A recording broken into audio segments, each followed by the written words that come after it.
അങ്ങനെ ഗുരുവായൂർ താണ്ടി ഞങ്ങൾ പഴനിയിലും എത്തി. പക്ഷേ പഴനിയിലെത്തിയിട്ടും നമുക്ക് ഫോട്ടോസും വീഡിയോസും ഒന്നും എടുക്കാൻ പറ്റിയില്ല കേട്ടോ.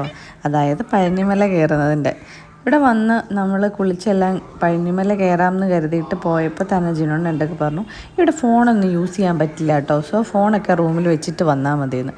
അയ്യോ, എനിക്ക് ദൂരം വിഷമമായെന്നറിയോ. കാര്യം ഇത്രയും നാളിങ്ങനെ കാത്തു സൂക്ഷിച്ച് കൊണ്ട് നടന്ന മുടിയൊക്കെ ഇങ്ങനെ വടിച്ച് കളയുമ്പോൾ സത്യത്തിൽ ഭയങ്കര വിഷമമായിരുന്നു.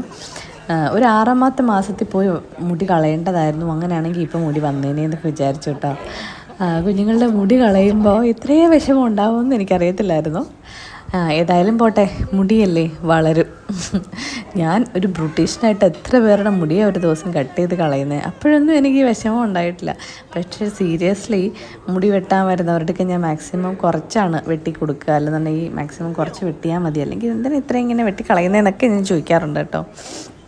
കാര്യം മുടി എല്ലാവർക്കും ഇഷ്ടമുള്ളൊരു സംഭവമാണല്ലോ. എല്ലാവർക്കും എന്നും പരിഭൊളയും എൻ്റെ മുടി കൊഴിയുന്നു എന്നൊക്കെ. അപ്പോൾ ഏതായാലും ഞങ്ങളുടെ മുട്ടക്കുട്ടനെ കണ്ടോ.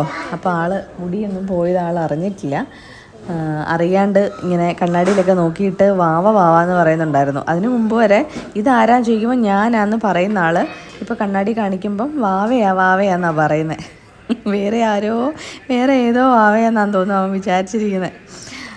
ഏതായാലും നമ്മൾ ഇവിടെ തമിഴ്നാട്ടിൽ കയറി കഴിഞ്ഞ് കഴിഞ്ഞാൽ അവിടുത്തെ ഫുഡാണല്ലോ മെയിൻ. ചേരയെ തിന്നുന്ന നാട്ടിൽ ചെന്ന് കഴിഞ്ഞാൽ നടുക്കഷ്ണം കഴിക്കണം എന്നൊക്കെയാണല്ലോ പറയാറ്. അപ്പോൾ ഏതായാലും നമ്മൾ അവിടുത്തെ നടുക്കഷ്ണം കഴിക്കാൻ തന്നെ തീരുമാനിച്ചു. അങ്ങനെ രാവിലെ തന്നെ കുളിച്ച് ഒരുങ്ങി അവിടെ ഒരു നല്ല ഹോട്ടൽ നോക്കി നമ്മൾ കയറിയിട്ടുണ്ടായിരുന്നു. നല്ല ഹോട്ടലിന് എടുത്ത് പറഞ്ഞത് വേറൊന്നും കൊണ്ടല്ല കേട്ടോ. കൂടുതൽ പേർക്കും തമിഴ്നാട്ടിലെ ഫുഡ് ഇഷ്ടമല്ലാത്തതിൻ്റെ പ്രധാന കാരണം ഈ പഴനിക്കൊക്കെ പോയിട്ട് തിരിച്ചു വരുമ്പോൾ ചില ഹോട്ടലിൽ കയറി കഴിക്കുമ്പോൾ ഭയങ്കര ഫ്ലോപ്പായിരിക്കും. അപ്പോൾ പലർക്കും വയറിന് പിടിക്കത്തില്ല അങ്ങനെയൊക്കെ. അപ്പോൾ അതുകൊണ്ടാണ് പലരും തമിഴ്നാട്ടിലെ ഫുഡ് ഒട്ടും ഇഷ്ടമില്ലാത്തത്. പക്ഷേ എനിക്ക് ഭയങ്കര ഇഷ്ടമാണ്. കാര്യം ഞാൻ നമ്മുടെ താമസിച്ചിരുന്ന സമയത്ത് എൻ്റെ ഫ്രണ്ട്സൊക്കെ എനിക്ക് അവരുടെയൊക്കെ വീട്ടിൽ നിന്ന് ഫുഡ് ഉണ്ടാക്കി നമ്മുടെ ഹോസ്റ്റലിൽ കൊണ്ടു തരുമായിരുന്നു.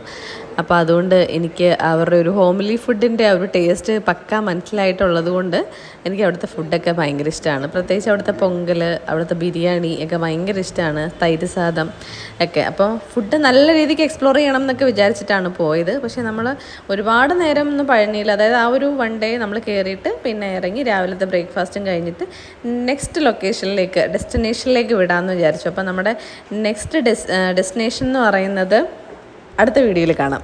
ഓക്കെ, അപ്പോൾ നമ്മൾ ഇവിടുന്ന് അപ്പുറത്തും ഇപ്പുറത്തും ഒക്കെ വഴിയോരത്ത് കണ്ട ചെറിയ കുറച്ച് സാധനങ്ങളും ഒക്കെ വാങ്ങിയിട്ടാണ് ഇറങ്ങിയത്. അപ്പോൾ അടുത്ത വീഡിയോയിൽ അടുത്ത ഡെസ്റ്റിനേഷനുമായി വീണ്ടും കാണും വരെ വണക്കം.